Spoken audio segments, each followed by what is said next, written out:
All right, there's our signal. It's 6 o'clock. We have a quorum of the council members, so I'll call the meeting to order. Jody, can we please have the roll call? Absolutely. Councilmember James? Here. Councilmember Ross? Here. Councilmember Holloway? Here. Councilmember Mayhew? Here. Councilmember Lassay? Here. Councilmember Sunwell? Here. Councilmember Shepherd? Here. And Mayor Larson. I am here. Thank you.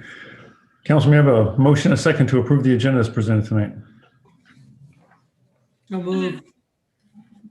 Second. All right, I have a motion, a second to approve the agenda as presented. Is there any discussion? Councilmember Shepherd, go ahead. Yes, I'd like to remove the warrants off of the consent agenda. All right. Is there any other discussion? All right. I don't see any other hands go up. So with that, all those in favor say aye. Aye. Aye. Aye. Aye. Aye. Opposed, say nay. All right, motion passes. With that, we move on to public hearings, presentations, proclamations, and appointments. At this time, I'm opening a public hearing to receive testimony regarding the ordinance establishing rates and general facilities charges for the city's combined utility for the years 2021 through 2026. Public hearing is now open. I see that Mr. Sheila has his hand up, so if we could, who's got the clock for tonight? I can do it, Mayor. All right, thank you, Mark. So with that, if we could turn on Mr. Shield's microphone, and Mark, when you're ready, say go, and we'll let him go. And how much time are we doing for the public hearing, Jody? Is it 2 or 3 minutes? 2 minutes, sir. 2, okay. All right, Mr. Shield, you have the floor. 2 minutes, if you could. You know the drill. Thank you. Richard Shield, 6701 West Crestview Loop Southeast. The municipal code, section 13.08.060A says, in carrying out this policy, the objectives of the city are, and number 8 under that list is, to implement, administer, and enforce a fee program that ensures that commercial and industrial users pay a fair cost for monitoring and treatment. This is with reference to sewage.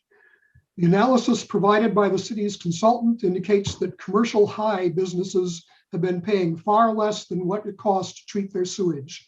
At the same time, the same study shows that residents of multifamily housing are paying far more than what it costs to treat their sewage.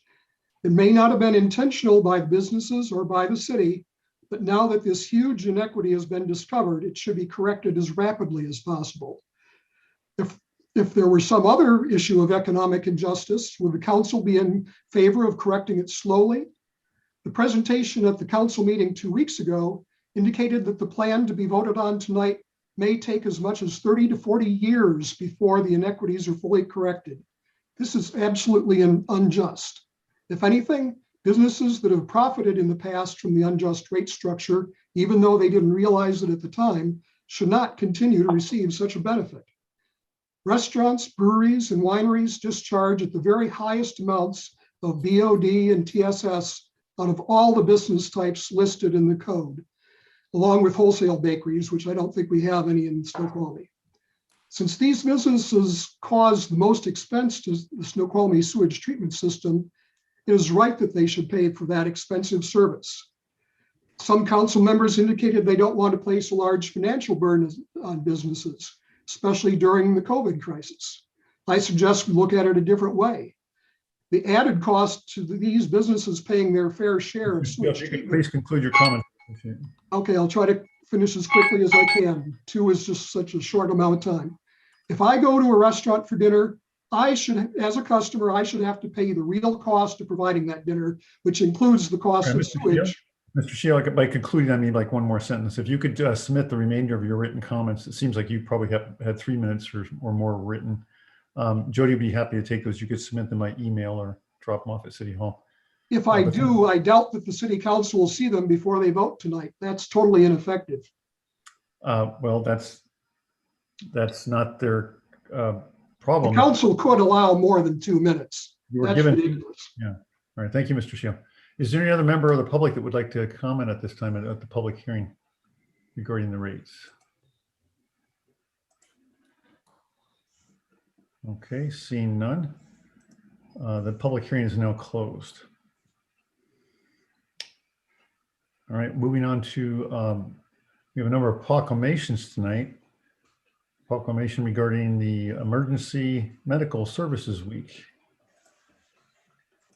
Whereas emergency medical services is a vital public service, and whereas the members of the emergency medical services teams are ready to provide life-saving care to those in need 24 hours a day, 7 days a week, and whereas access to quality emergency care dramatically improves the survival and recovery rate of those experiencing sudden illness or injury. And whereas emergency medical services have grown to fill a gap by providing important out-of-hospital care, including preventative medicine, follow-up care, and access to telemedicine. And whereas the emergency medical services system consists of first responders, emergency medical technicians, paramedics, emergency medical dispatchers, firefighters, police officers, educators, administrators, pre-hospital nurses, emergency physicians, trained members of the public, and other out-of-hospital medical care providers. And whereas the members of the emergency medical services team, whether career or volunteer, engage in thousands of hours of specialized training and continuing education to enhance their life-saving skills. And whereas it is appropriate to recognize value in the accomplishments of the emergency medical services providers by designating Emergency Medical Services Week. Now, therefore, I, Matthew R. Larson, Mayor of the City of Snoqualmie, do hereby proclaim the week of May 16th to 22nd, 2021 as Emergency Medical Services Week in the City of Snoqualmie. So thank you. I believe that Chief Bailey, you were going to be accepting this proclamation on behalf of the city. That's correct. Thank you, Mayor. It's really great that we can recognize the hard work of both our volunteers and our career firefighters, especially in this pandemic. And then we'll be a little later introducing you a couple of the new ones. All right, thank you. I don't see if Susan is here in attendance, but we do also have the. Just moved her over, sir. I'm sorry? I just moved her over. Oh, you did. Great. Thank you. All right. So whereas Snoqualmie includes a growing number of older Americans who make countless contributions to our community every day, and whereas Snoqualmie is stronger when people of all ages, abilities, and backgrounds are included and encouraged to make their mark, and whereas Snoqualmie recognizes the importance of the physical, mental, social, and emotional well-being of its citizens, and whereas the citizens of Snoqualmie can support our community members by promoting independence, inclusion, and participation, engaging older adults through education, recreation, and services, and connecting people with opportunities to share their time, experience, and talents. Now, therefore, I, Matthew R. Larson, Mayor, do hereby proclaim May 2021 as Older Americans Month in the City of Snoqualmie and urge residents to support those efforts. With that, I'd like to appreciate Susan, you showing up tonight. Susan's the Executive Director of this Mount Si Senior Center. And so, Susan, would you like to say a couple words? Yes, thank you, Mayor Larson. This is great. I love May. This is the Older Americans Month every year. You can count on it. This year's theme is communities and strength. And, you know, in tough times, communities find strength in people. And they find their strength in big ways and in small ways each and every year. And over the last year, time and again, in Snoqualmie, friends, neighbors, and businesses have found new ways to support one another. In our community, older adults are a key source of this strength, and their experiences, their successes, their difficulties, through all that, they've built a resilience that I have personally found really inspiring in this last year. They've seen a lot, and boy, did they see a lot this last year. Holy cow. So I am just so pleased to accept this on behalf of Mount Si Senior Center.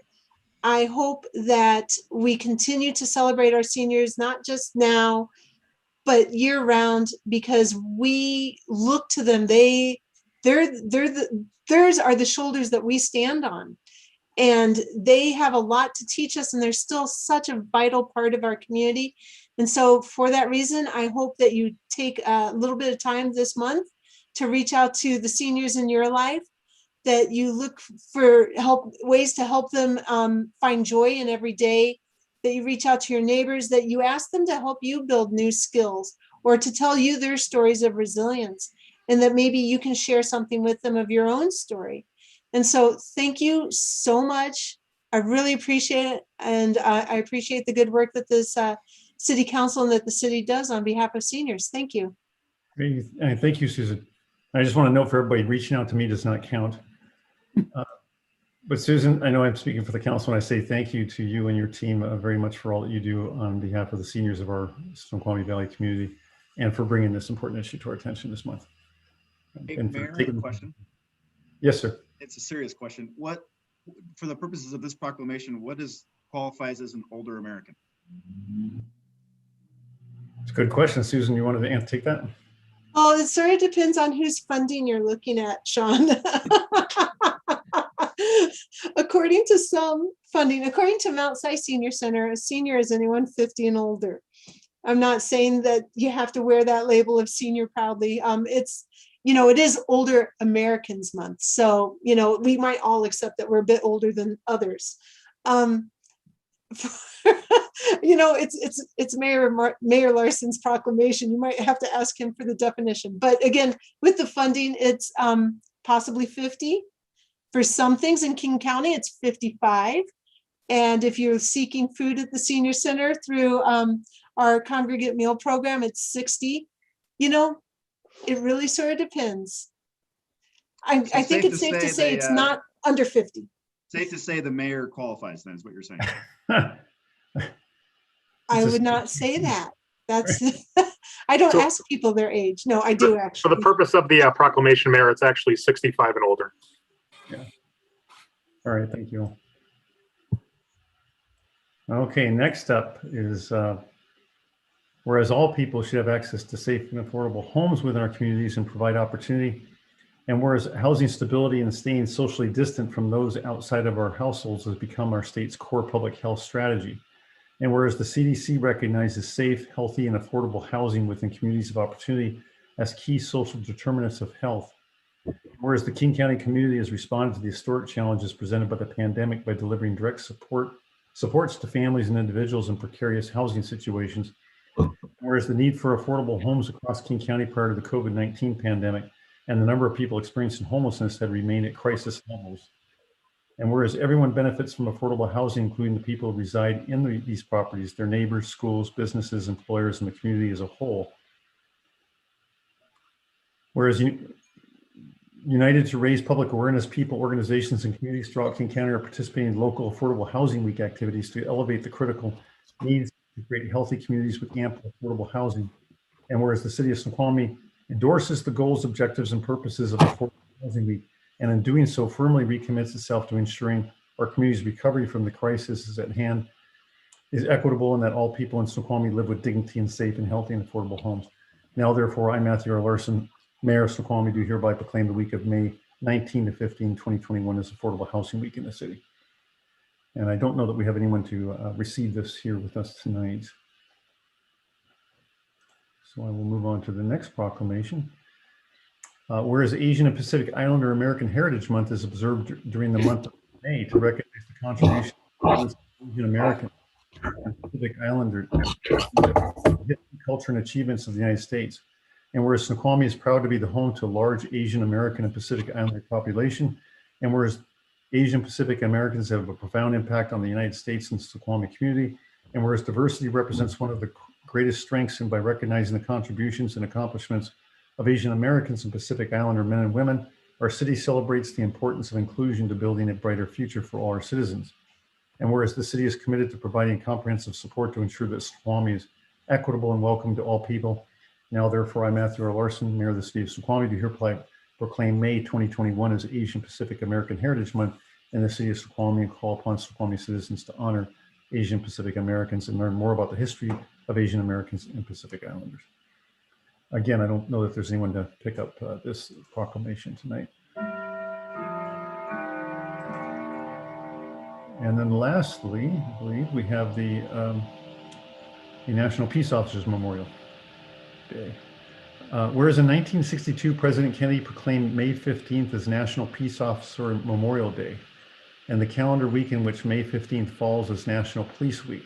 Established by a joint resolution of Congress in 1962, National Police Week pays special recognition to those law enforcement officers who have lost their lives in the line of duty for the safety and protection of others.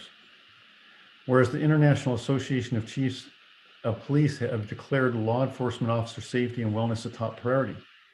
And the IACP's Center of Officer Safety and Wellness promotes the importance of individual, agency, family, and community safety and wellness awareness.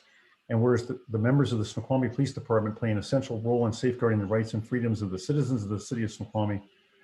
And whereas it is important that all citizens know and understand the problems, duties, and responsibilities of their police department, and that members of our police department recognize their duty to serve the people by safeguarding life and property, by protecting them against violence or disorder, and by protecting the innocent against deception and the weak against oppression or intimidation. And whereas the Snoqualmie Police Department has grown to be a progressive and professional law enforcement agency which unceasingly provides vital public service. Now, therefore, I, Matthew R. Larson, Mayor of the City of Snoqualmie, call upon all citizens of Snoqualmie and upon all patriotic, civic, and educational organizations to observe the week of May 9th to 15th, 2021 as National Police Week in the City of Snoqualmie, with appropriate observances in which all of our people may join in commemorating police officers past and present who by their faithful and loyal devotion to their responsibilities have rendered a dedicated service to their communities. So thank you. I believe Chief Phipps is here to accept this on our behalf. And Chief, I don't know if you want to add a few comments. Yeah, thank you, Mayor and Council, for recognizing this week, which is very important. As we all know, 2020 was a trying and difficult year, but this year was also difficult for law enforcement. We lost approximately 295 officers, including 182 related to COVID-19 health issues, which is about 300 times our normal amount, including 7 from Washington State. So again, thank you for recognizing those that gave all this last year in 2020. Thank you. Thank you, Chief. All right, so at this time, I'd like to move on to providing our interim chief, Bailey, an opportunity to introduce to us some of our new emergency service volunteers. Thank you, Mayor and Council. Just want to take a moment to catch up with a little bit of work we've had in the last couple of months. Haven't had the opportunity to bring you in front of them in Council, but we do have some new members to both our career and volunteer ranks. Just want to take a minute to recognize them. So we have 5 people that we've brought on in the last couple of months. 3 of them were able to be here tonight. So I'd ask firefighter Van Lunsen, firefighter Fogarty, and volunteer EMS Mulligan to turn on their video so they can put a name to the face. I believe they're able to do that. And I'll just give you a real quick sentence or two about each person. Peter Van Lunsen was hired as a career firefighter in November of 2020, and he's halfway through his probationary year with the fire department. He was in the military prior to coming here, as well as 2 years of experience with the Tualatin Bay Fire District and some wildland experience. He's currently living in Ballard, and we're real happy to have him as part of our team. He's fitting in nicely with the department, and we're looking forward to him finishing his probation in November. The next 4 are volunteers that we brought on in January of this year. They all just recently completed their rookie books within the last month or so, allowing them to go on calls with us. First, we have Mark Mulligan, who actually graduated from Mount Si. Is currently working at Starbucks on the Ridge while he's going to school online, Arizona State, I believe. He didn't have any prior experience before he came to us here in the department, but he's enrolled in EMT school right now, which is a rigorous school that he has to go to get certified. And that's going to be finishing up here in mid-June. So we're looking forward to him coming back to us. And he's currently living in North Bend with his fiance. The next one I'd like to introduce is Don Fogarty. He's going to be a volunteer firefighter in EMT with us. Prior to coming to Snoqualmie, he spent 3 years as a volunteer with Eastside Fire and Rescue. And he ended up leaving their program due to some requirement changes that they had. And then he was able to join us. The requirements fit a little bit better with time he had to serve with us. So we're happy to have him with us. And he's currently living in North Bend with his wife. And he got some adult children and grandchildren scattered around the United States. So we're glad that he's located here in North Bend and he's helping us out. The next 2 that we have weren't able to be here tonight, but I do have, I don't know if they can turn on the screen sharing, if I'm able to do that, or I might just have to send out their faces to the council after we're done with the meeting here. Looks like it's not letting me it's not letting me share the screen right now, but we do have John Paul Likes, who is a volunteer with us that he was actually an employee of the city of Snoqualmie back in 2009 and 11.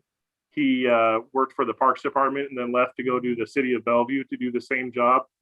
He again graduated from Mount Si, so he's a local boy. He's always been interested in volunteering and EMS, and he put himself through EMT school back at the end of 2020. And then we were able to bring him on with us and have him start being an EMT with our volunteer force. And so he is lives in kind of the greater greater Issaquah area. The last one that I'd like to introduce to you is John Solms, who is from South Africa and has lived in the US for over a decade. He works in global private security for global clients. He's been an EMT for 6 years, and he lives in the Falls City area with his wife and his son. And so again, we're glad to have him. We got some really good quality candidates this time around. We had over 20 people apply, and these four that we brought on, we're real happy to have. Like I said, I'll send an email to all the council members just so you could put a picture to the face of the two that I wasn't able to introduce tonight that had to be working. So again, thanks for the moment to introduce those to you, and hopefully you'll see them around at different events with the city as they continue to serve the fire department. Great. Thank you, Chief Bailey. And I speak for the council and the staff when I say a thank you to all of you, particularly Peter, Don, and Mark for showing up tonight. Not only showing up, but turning your video cameras on too. That's very brave. Good to see you tonight, and I appreciate your volunteerism and service for the community. Really helps us create a great advocacy network, just getting the word out in the community about the importance of all the work the fire department does. So thank you so much. All right, with that, we're going to move on to citizens' comments. I believe most of the folks attending tonight, again, kind of know the drill. Mr. Shield, we'll go ahead and start with you. You will have 2 minutes. Once your microphone is on, you can, again, introduce yourself and so forth. Go ahead. Richard Shield, 6701 West Crestview Loop. I'd like to address the behavior of several council members during the meeting 2 weeks ago. I had spoken to the council. I had made some comments, and later in the meeting, when I was not able to offer any further response, several of the council members made very negative comments about my comments. I will quote here from a transcript of the meeting. I said, I was talking about the fairness of the water and sewer rates, and I had made reference to the lowest income members of our community, those who live in multifamily residences. Several of the council members basically put me down, saying that I was saying that people in multifamily homes were lesser. I absolutely was not. If they feel that saying someone has less money is saying they are lesser, that's on the council member. They have a terrible attitude about what it means to have not a lot of money. And I will say, I've looked at the PDC records for people's financial statements. The council as a whole has a lot of money, variations from one to another, but you're talking about people who have vastly less than you do. And you said I was saying they were lesser people somehow. That's on you, not me. Anyone who knows me well knows that that's the polar opposite of my outlook on economic justice. Thank you. Thank you, Mr. Shield. Is there any other member of the public that would like to comment on any item that is not on the agenda at this time? I think everybody that's here and that kind of knows how to find the raise hand feature and so forth. I don't see other hands going up. So with that, we will move on to the consent agenda. Council, we have sorry. Yeah, I'm not tonight. We have a motion to approve the consent agenda tonight, which at this point I believe is only comprised of the minutes. So moved. Second.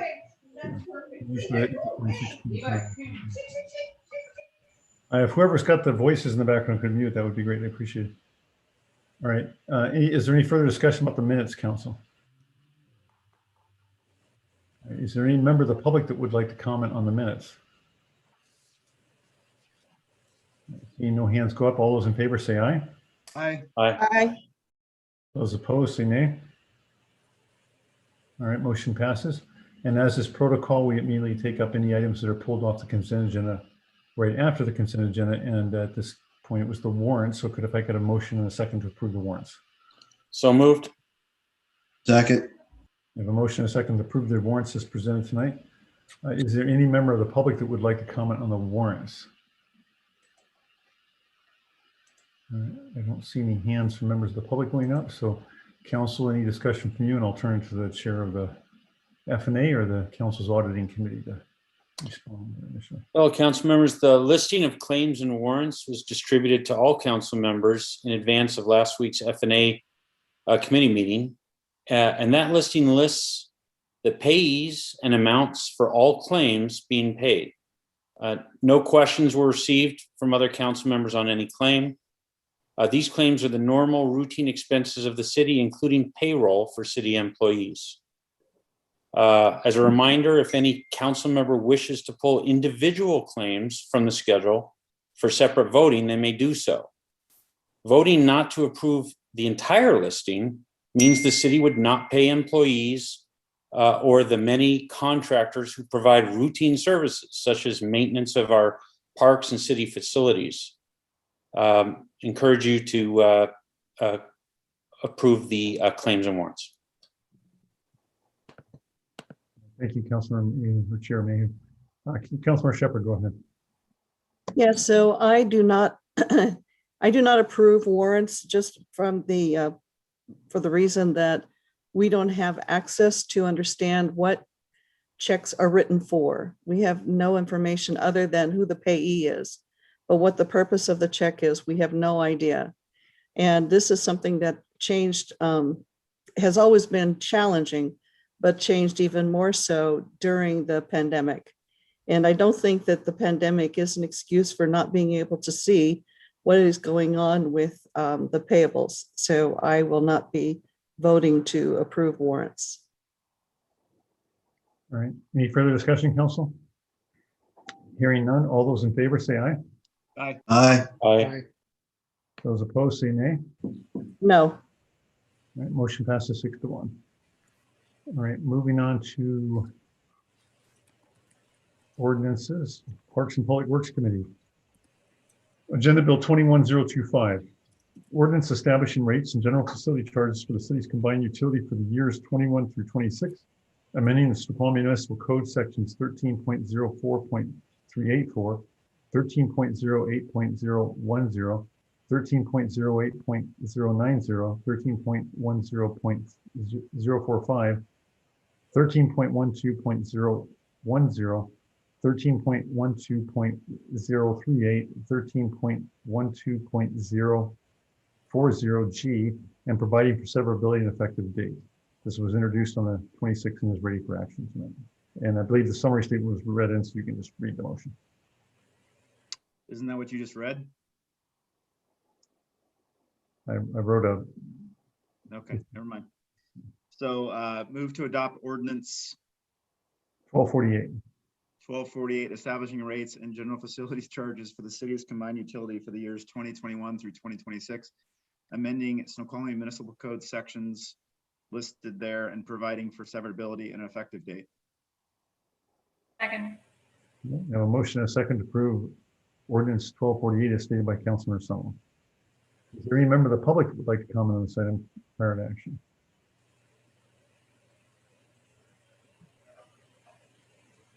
All right, I'll wait a little longer. Mr. Shield, this would be an opportunity for you to conclude your comments if you'd like. We'll give you 2 more minutes.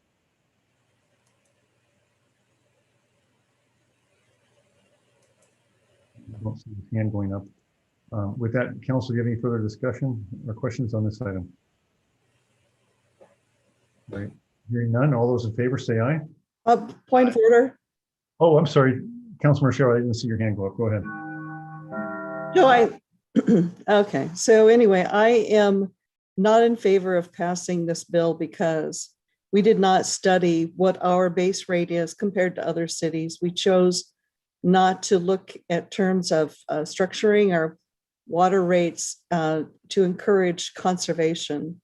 And obviously, we are definitely undercharging our commercial customers, and we're overcharging our multifamily customers. And right now, I don't know what the urgency is to pass this bill tonight. I think that we could do a study to really wring this out and make it fairer for multifamily customers. And to bring, we've had a number of our residents ask to study our base rates, which is double what it is in Issaquah. So I am not in favor of this agenda item. Are you proposing a motion?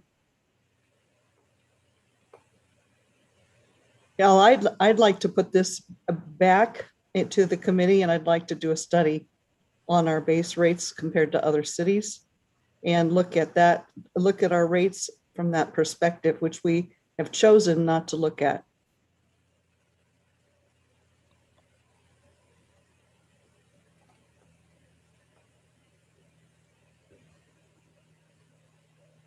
Mayor, you're muted. Thank you. Sorry about that. Councilor Holloway, go ahead. So I guess I'm slightly confused as a holdup for comparison of base rates. The analysis was done based on what it costs for us to run our utility and for us to maintain our utility and expand our utility per what we've said in the comp plan. Okay. Comparison, other cities do not have the same growth, do not have the same comp plan. The comparison is apples and oranges and doesn't do you any good. Okay, so it's very situational, the rate studies.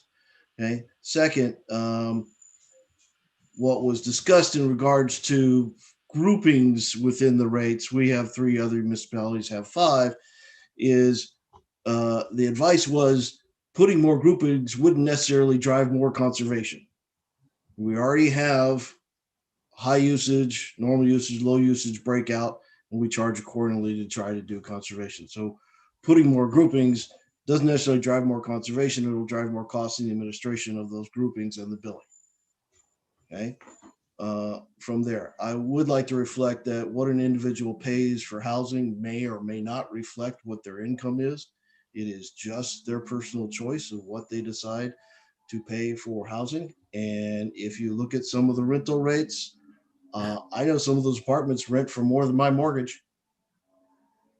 So again, making an assumption of income based on what portion of their salary they choose to put toward housing only goes so far. It does reflect some, but it only goes so far, and no gross paintings should occur as a result thereof.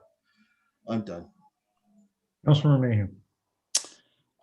Thank you. I would just like to say, I think the council, both this current council and the previous council that last looked at rates, has done a fantastic job of looking at the fact that the city had, going back a few years, only one rate for everyone, and as many smaller cities do, and then tackling that and saying, you know what, let's start looking and breaking out into categories: multifamily, residential, low flow commercial, and high flow commercial.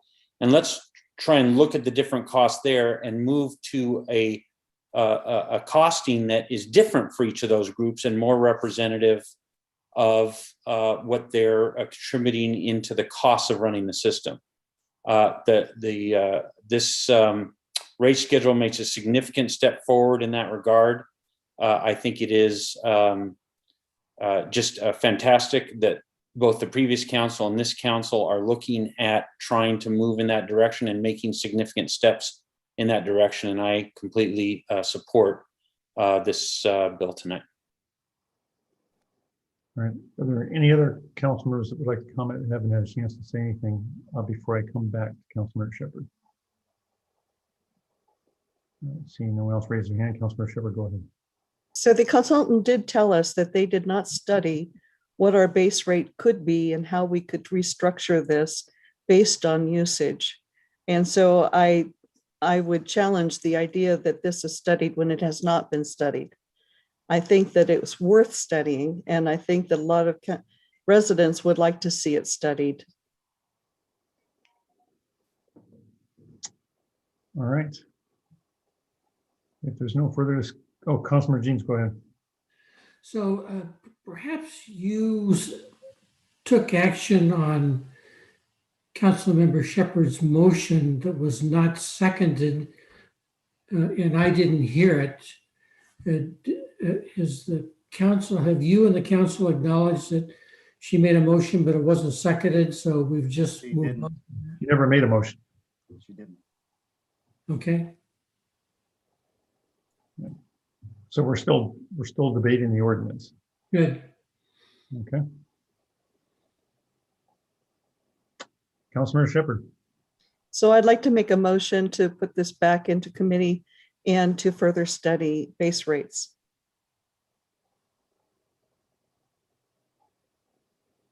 Okay, I'll just give it a few more seconds for a possible second. If there's no second, it dies for lack of a second. Okay, the motion dies for lack of a second. All right, is there any further discussion on the main motion? All right, hearing none, all those in favor say aye. Aye. Aye. Aye. Those opposed say nay. No, Motion passes 6-1. All right, moving on to reports. Parks and Public Works Committee, Agenda Bill 21027, amendments. Amendment number 3 to the agreement for consultant services with RH2 Engineering Incorporated for lift station improvements. Back up here. Right there, guys. There we go. The work identified in the amendment scope of work is for improvements at lift station number 1, Railroad Place, and number 2, First Street. This project is identified on the council approved 2017 to 2022 Utilities Capital Improvement Plan. Move to approve Amendment 3 to the agreement for consultant services with RH2 Engineering Inc. for lift station improvements and authorize the mayor to sign. Second. Sorry about that. There's a motion, a second to approve Agenda Bill 21027. Is there any member of the public that would like to comment on this item prior to action? We see one member of the public left and there's no hand going up. So is there any discussion, council? Or would the chair of the committee like to introduce this first? It's just a change. Need more money to accomplish a certain task that was unforeseen, and Okay, this happens from time to time. Councilor Mahan and Councilor Hawley. Yeah, I just want to say to the members of the Parks and Public Works Committee, I'm aware that you had some discussion around this and overruns that happen, and that you're continuing to look at overruns. And I don't know that I'll use I shouldn't use the word overruns. I'll say scope amendments, which is what this is, and ensure that we really are holding our staff and our contractors to do their best work. And I think that's great that you're doing that oversight. Appreciate you doing that on behalf of the whole council. And I am in support of this bill, but your continuing oversight of that, I think, is fantastic. Councilor Hawley.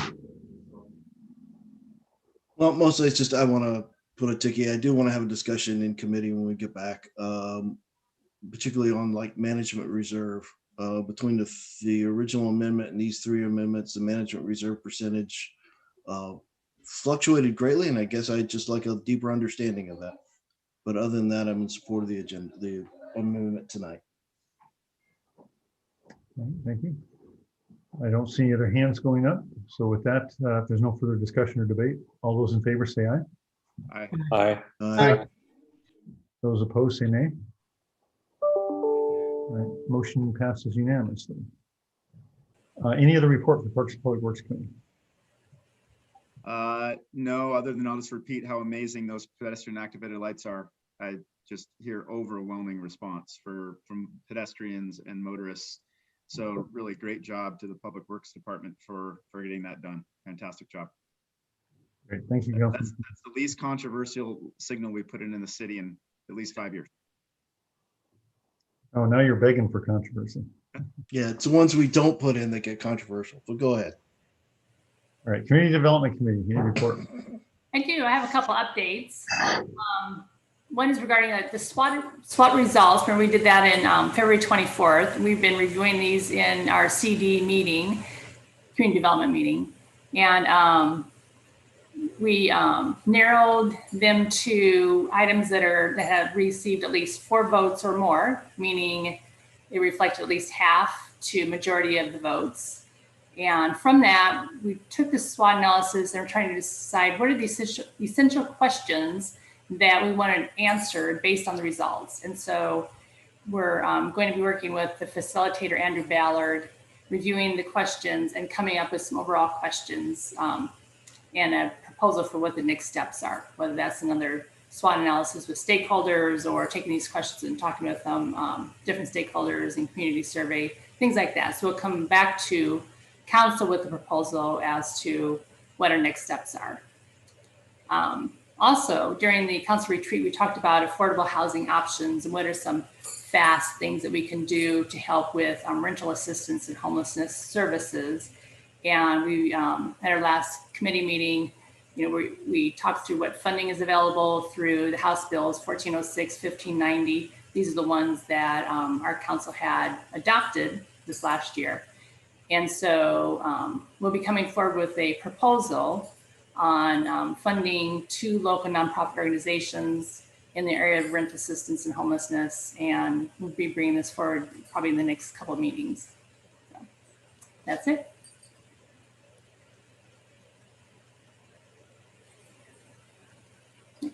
You're muted, Mayor. Sorry about that. I'm trying to mute some noise in the background and I keep forgetting to turn it back on. Finance Administration Committee report. Unfortunately, I was ill and unable to attend. There's no report I'm aware of, but could I ask Councilmember Holloway, was there any other item? No report. No report, Mayor. All right, very good. Public Safety Committee, Agenda Bill 21026, fireworks stand permit for J&M and LLC.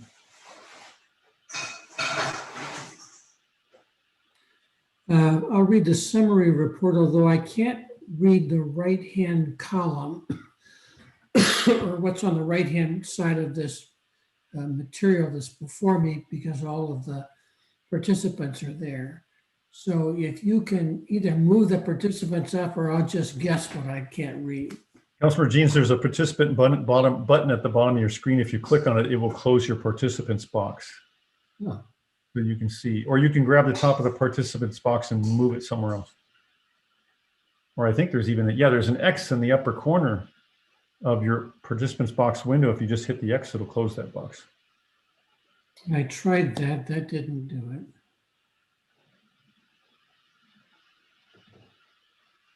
Sean, can you read this because I'm not getting. Yeah, happy to do it. Per Snoqualmie Municipal Code 8.30.030C, the fire chief shall submit an application to council for approval to allow the retail sales of fireworks to be sold within city limits.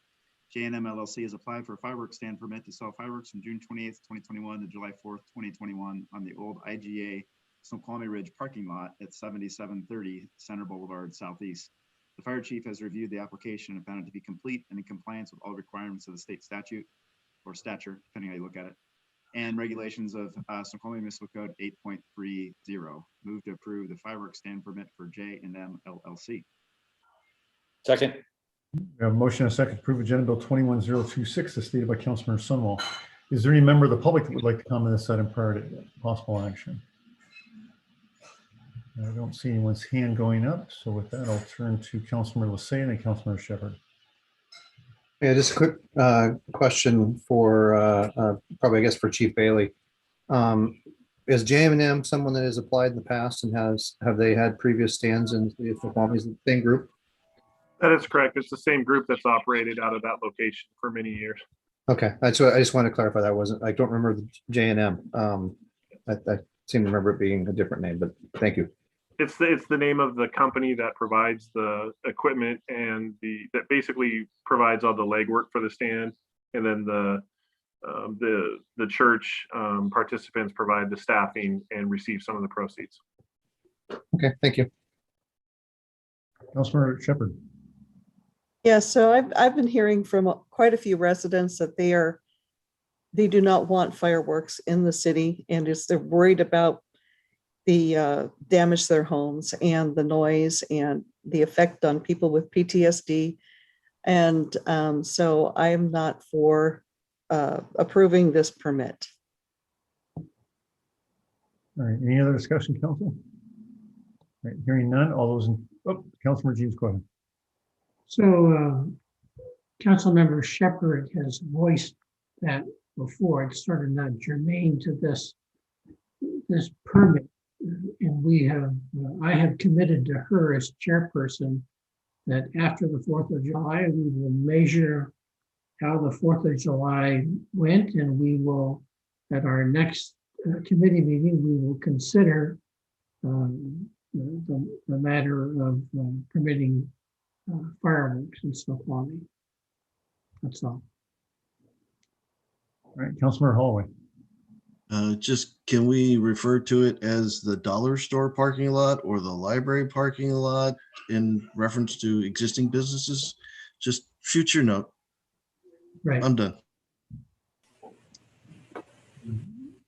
Any no further discussion? All those in favor say aye. Aye. Aye. Those opposed say nay. No. All right, motion passes 6-1. Any other report for the Public Safety Committee? No report. Moving on to the Committee of the Whole, Agenda Bill 21028, approval of Lodging Tax Advisory Committee recommendations for 2021 funding allocations.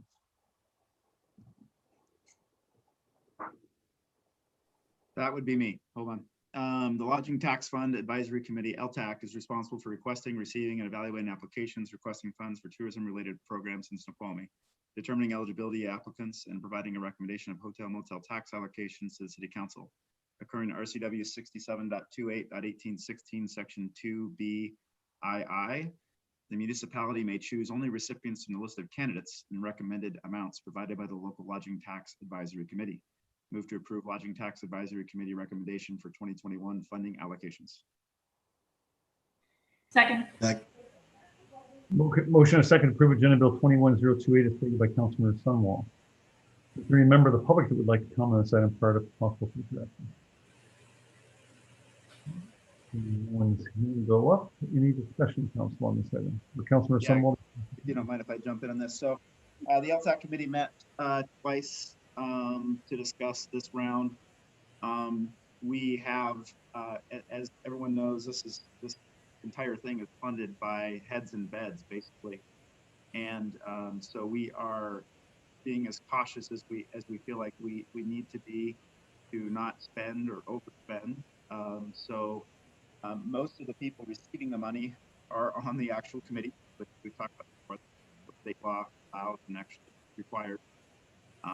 And each member of that committee did a lot of what we did the last month, really thinking, what is the absolute least we can do to make our program work, particularly in this, as we head into summer. So a lot of these requests are basically requirements for these programs to be run to meet the demand of the, between Memorial Day and Labor Day tourism in our city. Almost certainly they will come back and ask for more in fact, we're meeting in mid-July, I believe, once we have all of Q2's numbers in to see where we're trending in terms of funding for LTAC, at which point we'll bring back, I'm sure, additional requests as well as fulfilling the entirety of the original requests from those that are receiving money.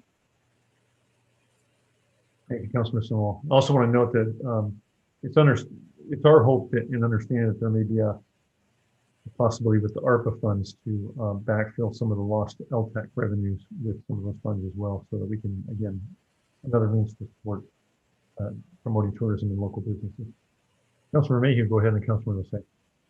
Yes, so Councilmember Sunwell, thanks for the summary. I wonder if you could share with us a little bit of, perhaps kind of some of the thinking behind what was approved and not approved. By the way, some of these look fantastic. I note that the largest item seems to be for I don't know what it's for. What I read is video marketing for one of the hotels. And of course, the purpose of the lodging tax is not just to give the money back to the very entities that were taxed in the first place, just for their, so I don't know what that is. I'm guessing that that's not just video marketing for the Salish, but I wonder if you could maybe share with us kind of maybe a little bit about what that is, and just maybe more broadly, kind of what was the philosophy that was kind of driving those things that were picked versus those things that were not picked? Well, yeah, fair, great question. So we actually pushed hard on that. That is actually the lone recipient of money that wasn't able to budge on the amount that they were asking for, at least for this round. We were in both meetings, we pushed hard on them to understand the content of what that video production would look like. It is not a, tour of the hotel. It's not, look how awesome our rooms are.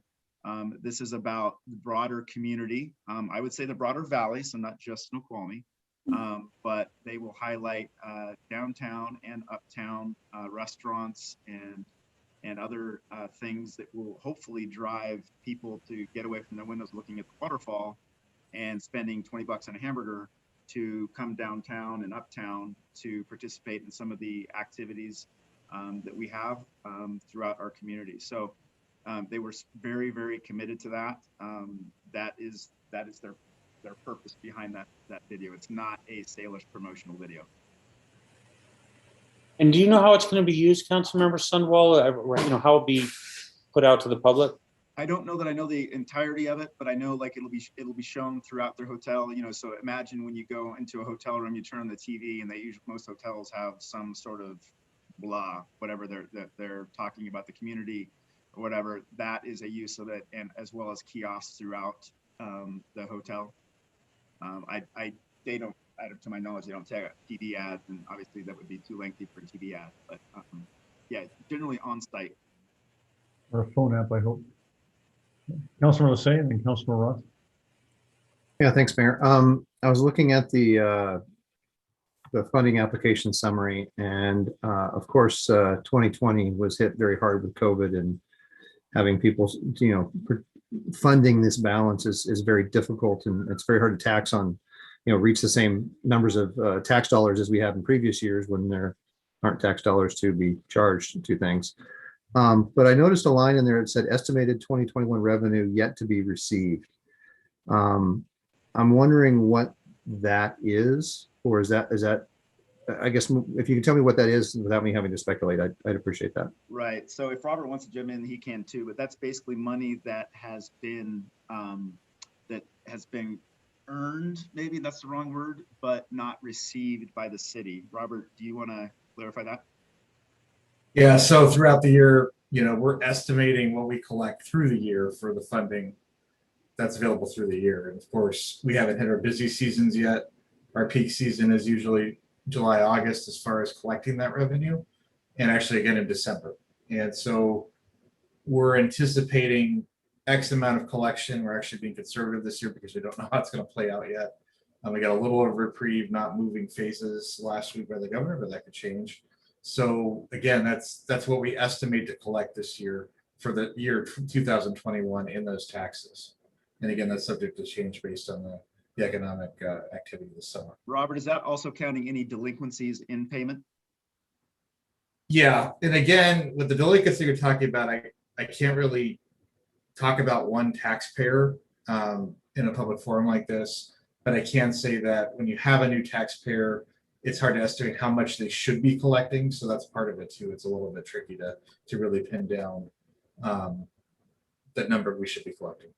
Are you saying, Robert, that you're not able to disclose whether one of the two parties has paid what we owe or owed to us?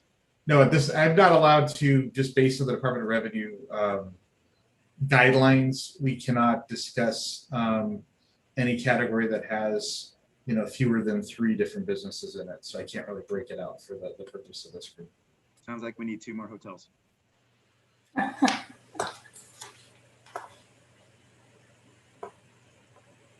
All right, Councilor Ross and Councilor Holloway. So I had a similar question as Councilmember Mayhew about the video marketing. I think it sounds like a great idea. It'd be great if we might be able to use that elsewhere than just at the hotel, since we are helping fund it. But I think the list overall is good.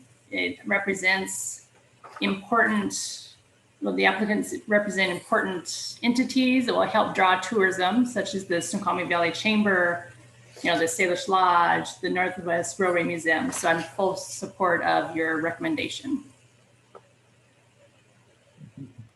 Councilor Holloway and Councilor Shepherd.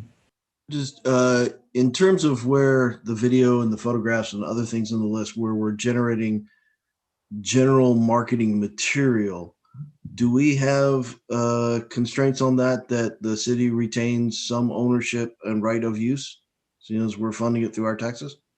Well, I mean, I want the lawyer to weigh in on this, Bob, but to be clear, my understanding of this tax is it's not a contribution that the hotel is making. It's part of the occupancy tax that the patron, the head in the bed, Correct, is paying. So I don't know that I can call it our money per se. It is our jurisdiction to spend it.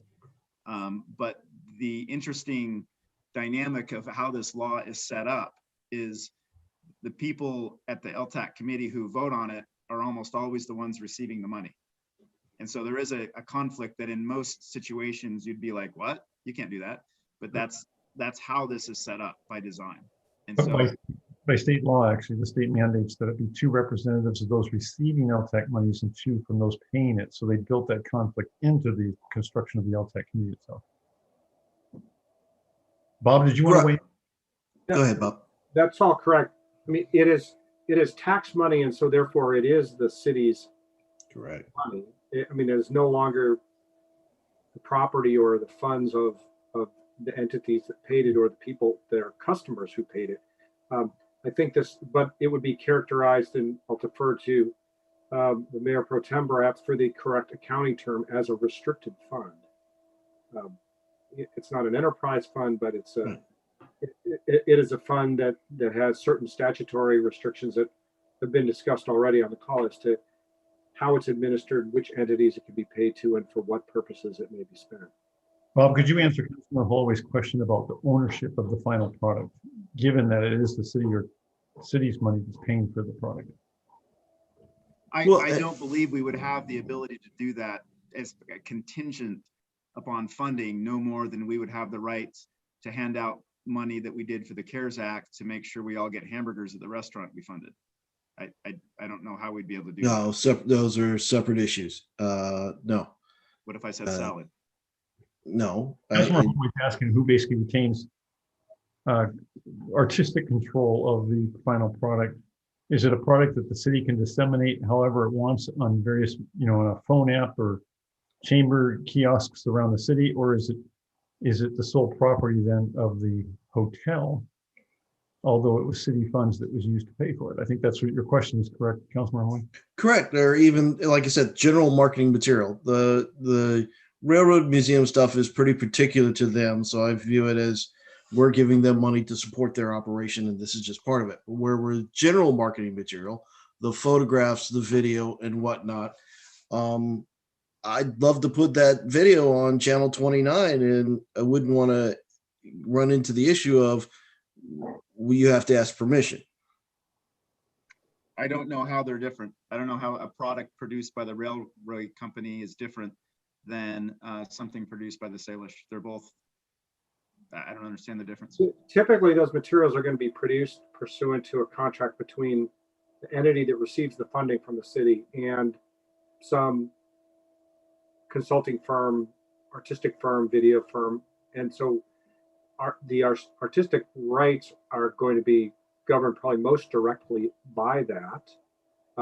It's possible we use fairly general contracting template when we make the lodging tax monies available. There's a contract there. So there would be room for conversation with the recipient about shared future use of product. Not saying we would necessarily get to agreement. It would be a bit outside of what we typically do, but it seems possible, but just generally isn't covered by the contract or grant agreement vehicle that we've used in the past. Okay, I'm concerned you could run into a situation in which, and I'm not saying this is happening.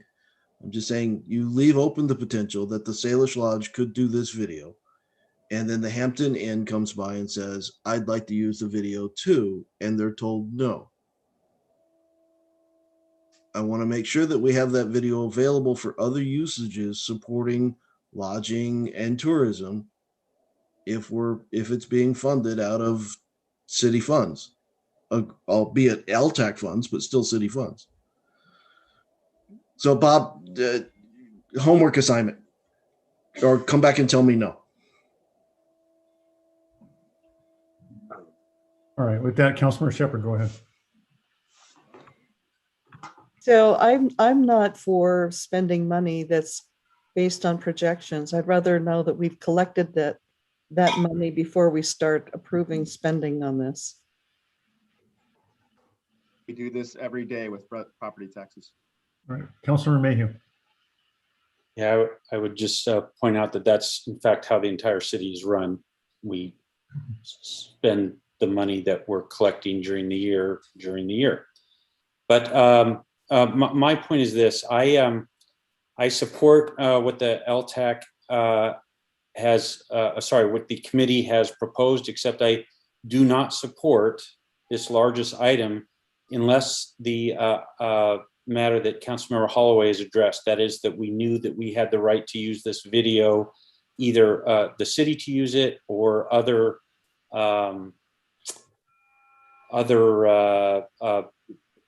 maybe the chamber or other hotels in the city, others that are promoting tourism in the city. So I will, because we just have a yes or no vote on this, we can either approve this or we can send it back. I will actually be voting no because of my view on this one particular item, but were it to come back with assurance that the city did have the right to use it, I would vote yes. Councilmember Osei. Yeah, I'm kind of stuck on this one too.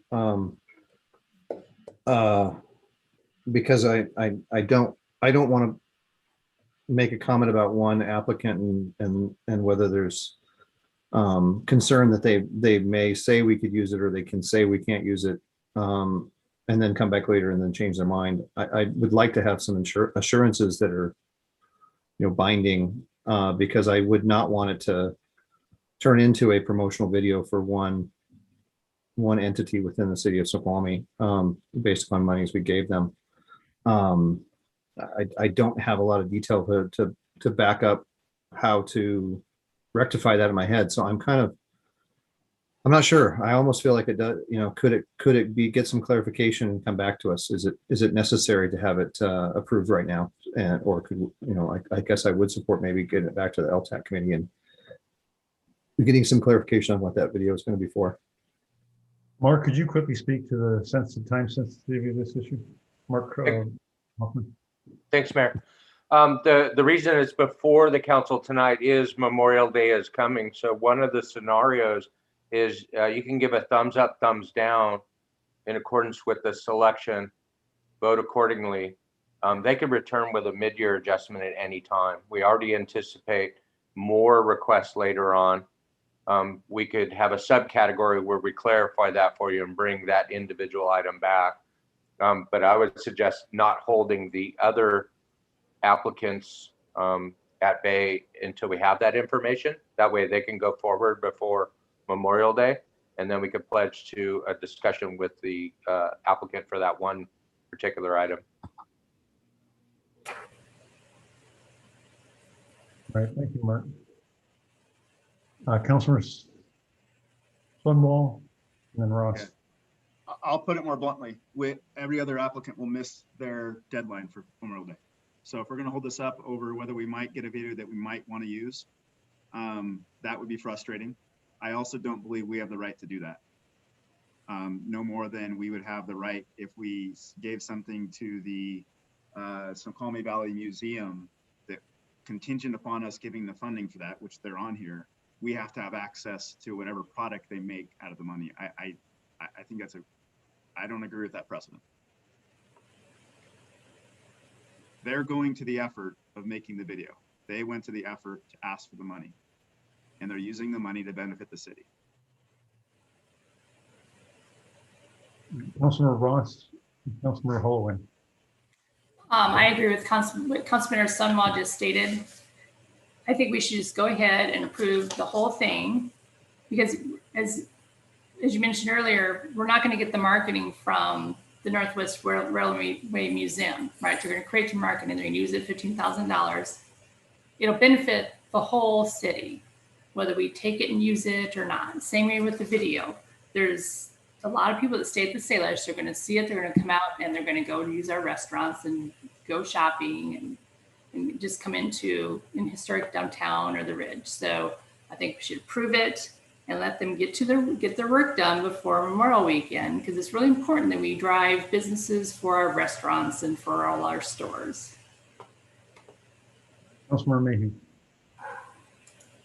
Yeah, I appreciate the comments of other council members. I think, I respect that they have a different view than I articulated. I do, though, want to say this. LTAC funding isn't a surprise. This funding source and the manner in which it's dispersed has been in place for many, many years. There was no surprise that this was coming. I think that this would have failed to come forward on a timely basis to where a council is told you have to do this or you're doing terrible damage. I think that is absolutely wrong. I'm offended by that. We need to do better than that. These things need to come to council on a timely basis. That is simply not a reasonable argument in my view. Now, it's not going to change my view one way or the other on this, but I do want to say that is a very poor argument. This needs to come forward in the future on a timely basis. Councilmember Holloway. Okay, move to revise the recommended action to include the following statement. Contingent upon You cannot agreement. revise this. This is there's no line item veto on this.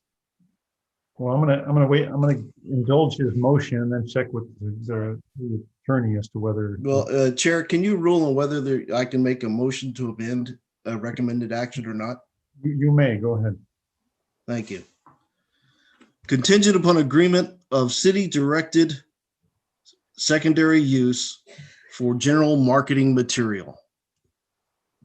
Again, if it is general marketing material, that's the distinction I'm making, Sean. It's general marketing material. You said this video was general marketing material. In that case, it has benefit beyond just that entity. I'd kindly ask. It has only benefit to an entity. All right. Kindly remind the councilors not to engage in debate with one another. I'm sorry. All right.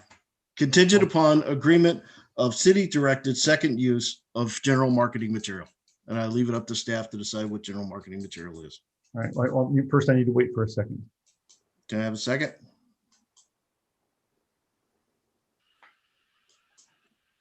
Okay. Not hearing a second. So sorry, Councilmember Holloway, your motion dies for a second. Lack of a second. All right. I don't see any other hands up. Councilman will say, go ahead. Yeah, I don't know if I'm in a better place or a worse place now. I'm inclined to just let my fellow council members know that I am going to approve this. I would hope that the money that is allocated can be, at least kept track of and find out what, we look at what is returned and what is put out. And then if it doesn't really meet our what we had hoped it would, then that would have bearing on future allocations as well. So I'm going to go ahead and I'm going to throw a little bit of trust out there and go forward and let you know that I'm going to approve this. Councilmember Jeans. Call the question. All right, question's been called. At this point, all debate will cease and we'll take a vote. It requires a supermajority vote to pass. Maybe that's 5 out of 7. Mr. Mayor, in order? Yes, go ahead. Does there need to be a second of that? I don't believe there needs to be a second on the call of question. I got to get my card out. Yeah. I'll defer to the parliamentarian, Jody or Bob Sturbank, to correct me. It is a motion to call or to move the previous question. So is that a yes or a no? I believe it does require a second, but I am double checking as well. We've done seconds on it in the past. Yeah, Um, we typically do. I think I don't disagree. I think we have. I just can't recall at the moment.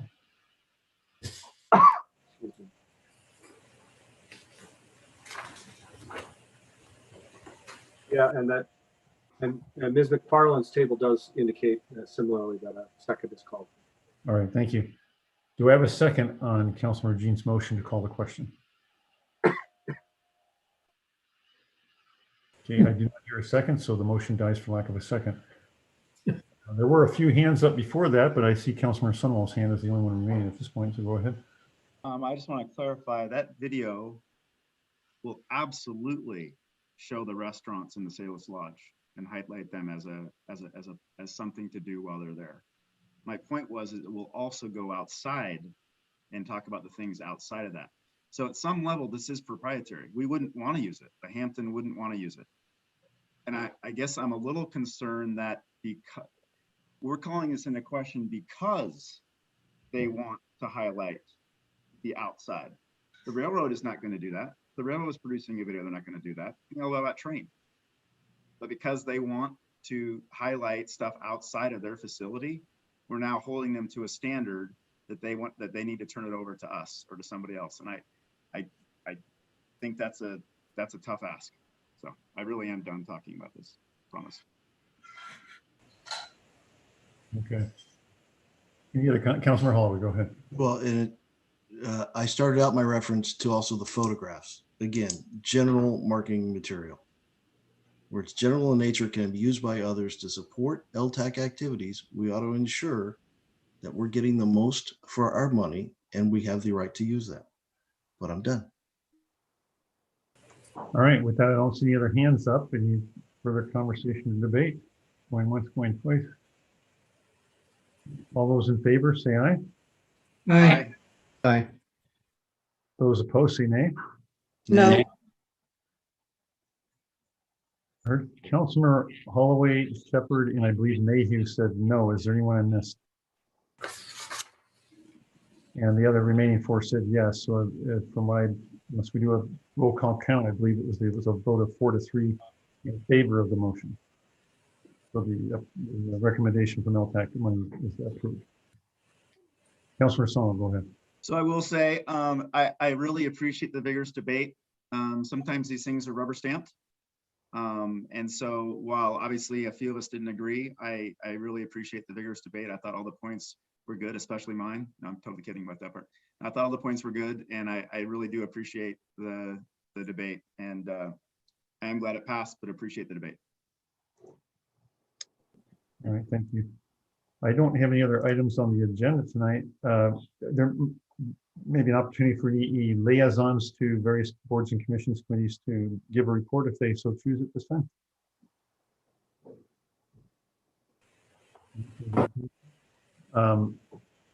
Councilor Jeans, go ahead. So Railroad Days met this morning, and they remain enthusiastic about being able to plan for the live event, a real live event in late August. And the toughest thing for them to decide is how they're going to do the parade. I think we've gotten beyond the point of whether we should have a parade, but where it's going to start and where it's going to end is still up for debate. So keep eyes on that.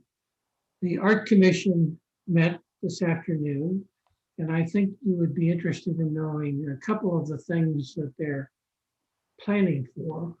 One is a chalk festival, a sidewalk chalk festival. The idea is just to get people outside, get families outside, create some sort of a competition. The location of the chalk festival is still under debate, although I frankly think that they are definitely going to have something on the ridge, maybe on the sidewalks that front on the community center And they may have one downtown also, but that'll be a nice kind of an event during the summertime. The Ridge merchants and people who live on the Ridge feel a little bit left out that Railroad Days is downtown. So the truck festival they're working on that. And I think that'll be a fun event. Also, you should be aware, first, that there is a downtown mural, and you will recognize it as being the logging trucks adjacent, just across from the depot. And that thing is in pretty rough shape. And the plan is to do some restoring of the surface, as well as doing some repainting of the surface. So you will see an improved downtown mural over the course of the next few months. That's all I have. All right, thank you, Councilor Jeans. Councilor May. Yeah, so council members, I'd like to share with you just, I know you got an email on this from Mr. Hoffman. This topic I want to talk to you about is what's going on with SR 18 and funding of the widening of that, as well as the interchange. So just in the event that you haven't had a chance to read that, the big news out of the legislature in this regard this year is that first off, there's, as you all know, $150 million has been appropriated in the past, and that appropriation exists to do the interchange project. But as you all know, this year, which is the year it would have gone out, it was intended to go out to bid, it did not. And part of the reason for that is various things were uncovered as they were doing the engineering for the project. Long story short, the price tag went up $60 million. So it went from 150 to 210, and that's why nothing's moving forward on it this year. So one of the big outcomes of this legislature was that the legislature did fund the additional $60 million. So there is now $210 million, the required amount to move that interchange project forward. And as I think you all know, the idea is we'll then have 4 lanes all the way down to Raging River. So a lot of the backup that's on I-90 in the afternoons will move off of I-90 and further down SR 18, which will be of great benefit from a safety perspective for our residents. So that's a big outcome. You know, I think that our decision a few years ago to fund a portion of the on-ramp just looks all the smarter, given that there was another additional year's delay. So we're getting more traction out of that. Just, I think that was money well spent then, and it's even smarter now. We're getting at least another year out of it. The other big thing to tell you is that the rest, I'll call it the rest of the project, that is widening SR 18 from Raging River over the summit to the Preston Road, where it's 4 lanes, then all the way to I-5. That project has, well, it was at about a $350 million estimate a year ago. WashDOT received money to study that, to do the engineering, and that price tag went up to around $750 million, an enormous project. To give you a sense, it's the 3rd largest project that's being considered for the entire state of Washington. So a bunch of work was done. The House was willing to fund about $500 million of that number. And there was a bunch of work being done with WashDOT to restrict or limit how that project would work, so that it wouldn't, in fact, probably be 4 lanes all the way across, but it would have barriers and remove some of the most danger that comes from lack of barriers. In any event, that was in at least the House version of the transportation package. The state legislature did not pass a transportation package. So there were at least 2, maybe 3 competing versions in the Senate side. And then there was the House side that they never effectively went through anything with the Senate to resolve this. So there is some thought that potentially the governor will call a special session to try and resolve a transportation package. It's not at all clear that he will. So we'll have to see. But I bring this to your attention because to the extent that we want to support that SR 18 widening and the safety improvements, that's something that very much is still a sort of live issue. And feel free to contact our state legislators. And I'm reporting this to you not just randomly, but as you all know, I'm your representative to the Southeast Area Legislative Transportation Committee. And of course, they're still very focused on that. That's a group of cities and chambers, includes the Snoqualmie tribe, cities on the other side of the pass, as well as our side. So that's that group is still very focused on trying to support this project. And I just wanted to give you that update, give you a sense of where that's at. Councilor Massey. Thanks, Councilor Mayhew. I actually have a question. I want to make sure I understand that the SR 18 interchange is fully funded and will move forward, and it's not coupled to a transportation bill or anything tied to the rest of the Highway 18. Is that an accurate assessment? That's accurate. And that is now, there's a full appropriation for the 210. It's fully funded, and that's a separate project from the rest. So you're absolutely correct. We got something. We did. And by the way, as you all know, these things don't just happen. They happen because of the work, in particular, of our Senator Mullet, and reaching out and letting him know we appreciate it. I mean, just as we as council members like to hear from our constituents, they like to hear from us. So especially as council members, to reach out and let them know, how much that means to our city, I think is a really worthwhile thing to do. Councilor Jeans. I'm sorry, I didn't lower my hand. All right, thank you. All right, if there's no other liaison reports, any comments for or from the city staff at this time? Councilor Shepherd. Yeah, can we get an update on what stage we're in for COVID-19? Mark, do you want to speak to that? Sure. Like Robert Hamoud mentioned earlier, the governor has agreed to not change any of the phases. So I believe we're still at phase 3. They were talking about moving us back at one point, and they decided not to do that. So we're continuing to do this. They reevaluate it every 2 or 3 weeks. So we'll know in another week or two if they're going to move us. But it seems, I've got my fingers crossed, and I'm hopeful that we will continue in this phase for the very near future. Yeah, as I understand, the governor put a hold on that because they were anticipating that the spike might flatten given the vaccination rates.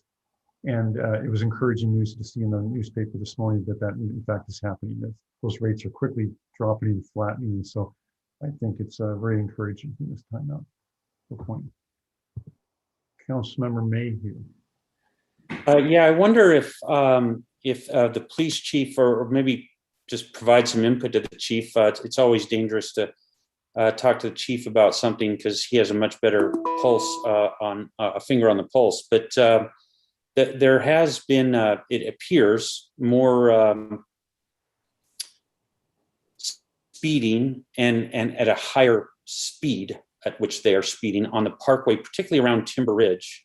And it seems like an increasing problem with compliance when the 20-mile-per-hour blinking is going on. So, Chief, I know you all are very concerned with speeding all over the city as well as all the other issues that you deal with. But just want to pass on that not only has that been my observation, but there has been increased chatter to that effect on social media. And so to the extent you're able to focus or you think it's appropriate to focus more enforcement there, that might be something that would be helpful. Oh, thank you for your comments. You are correct.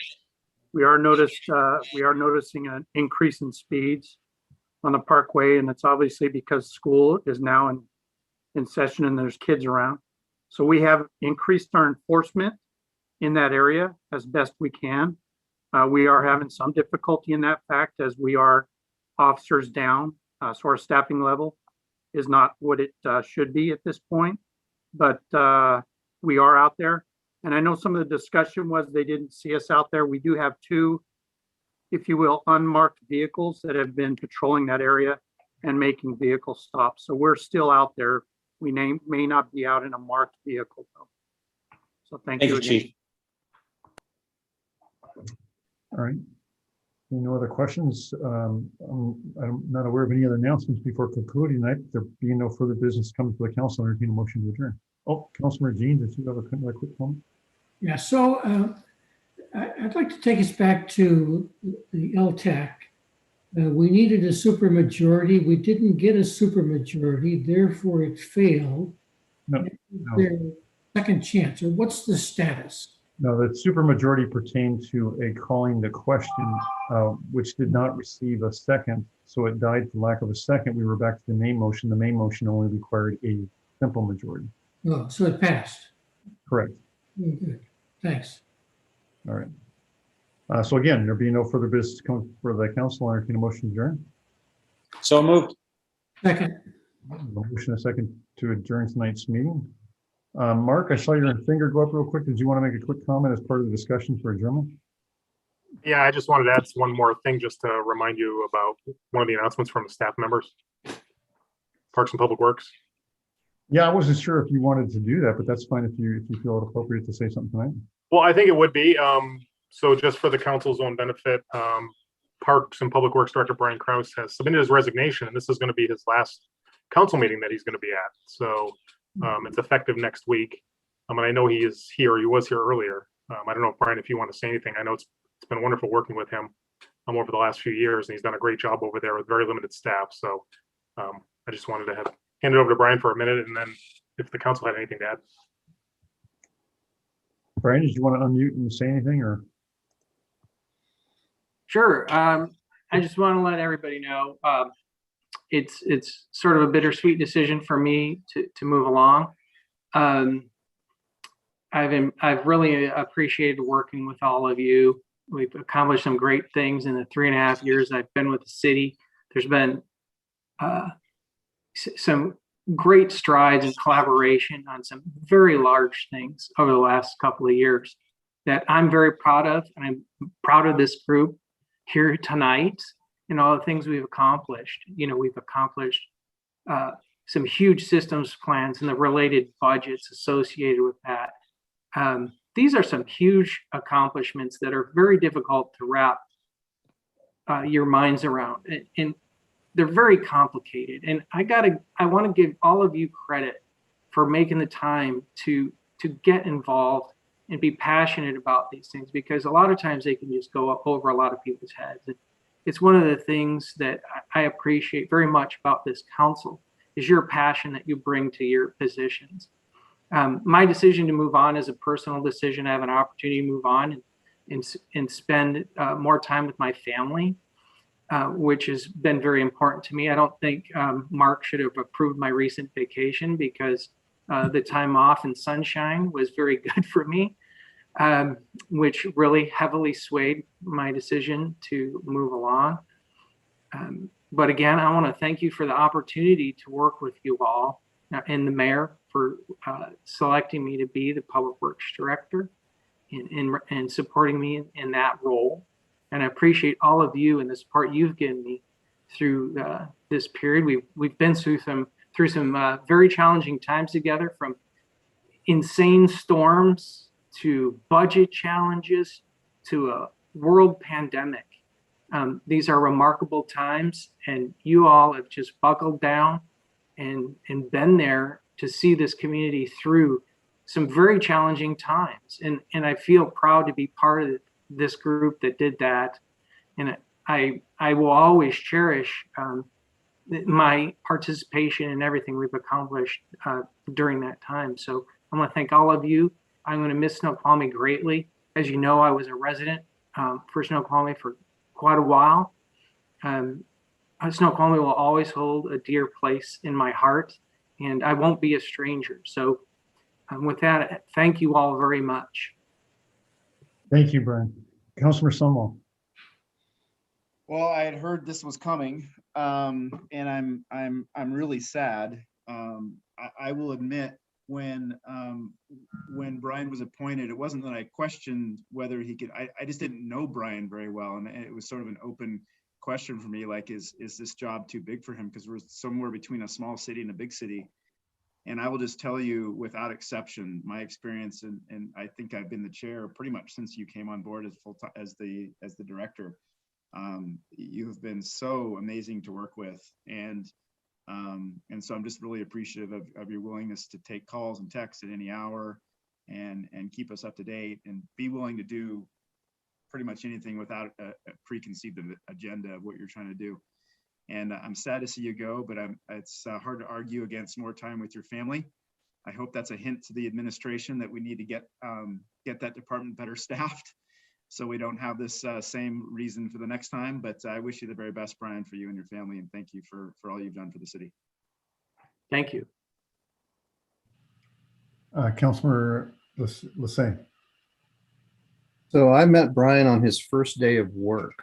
We were at Parks and Public Works, and he was in there with some big bright eyes and going, holy cow, there's a lot of stuff going on. Brian, you handled that with poise and grace and professionalism all the way through becoming director and taking the reins and doing a great job. You know, I'm sorry to hear this news. This is you know, I felt that department was in really good hands with you in charge, and I trust that the next director of Parks and Public Works will do the same.